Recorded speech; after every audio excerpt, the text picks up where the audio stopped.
حضرت عائشہ رضی اللہ تعالی عنہا فرماتی ہیں کہ ہم نبی کریم صلی اللہ علیہ وسلم کے ساتھ حجۃ الوداع کے سفر میں نکلے۔ ہم میں سے بعض نے عمرے کا احرام باندھا اور بعض نے حج کا۔ پھر ہم مکہ آئے اور حضرت صلی اللہ علیہ وسلم نے فرمایا کہ جس نے عمرے کا احرام باندھا ہو اور ہدی ساتھ نہ لایا ہو تو وہ حلال ہو جائے، اور جس نے عمرے کا احرام باندھا ہو اور وہ ہدی بھی ساتھ لایا ہو تو وہ ہدی کی قربانی سے پہلے حلال نہ ہوگا، اور جس نے حج کا احرام باندھا ہو تو اسے حج پورا کرنا چاہیے۔ عائشہ نے کہا کہ میں حائضہ ہو گئی اور عرفہ کا دن آ گیا، میں نے صرف عمرے کا احرام باندھا تھا، مجھے نبی کریم صلی اللہ علیہ وسلم نے حکم دیا کہ میں اپنا سر کھول لوں، کنگھا کر لوں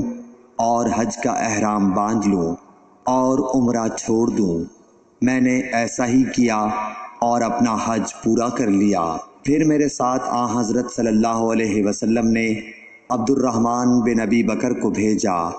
اور مجھ سے فرمایا کہ میں اپنے چھوٹے ہوئے عمرے کے عوض تنعیم سے دوسرا عمرہ کر لوں۔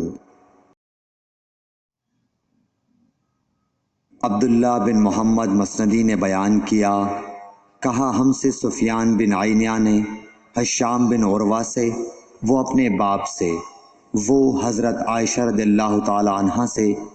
کہ فاطمہ بنت ابی حبیش کو استحاضہ کا خون آیا کرتا تھا، تو انہوں نے نبی کریم صلی اللہ علیہ وسلم سے اس کے متعلق پوچھا۔ آپ نے فرمایا کہ یہ رگ کا خون ہے اور حیض نہیں ہے، اس لیے جب حیض کے دن آئیں تو نماز چھوڑ دیا کر، اور جب حیض کے دن گزر جائیں تو غسل کر کے نماز پڑھ لیا کر۔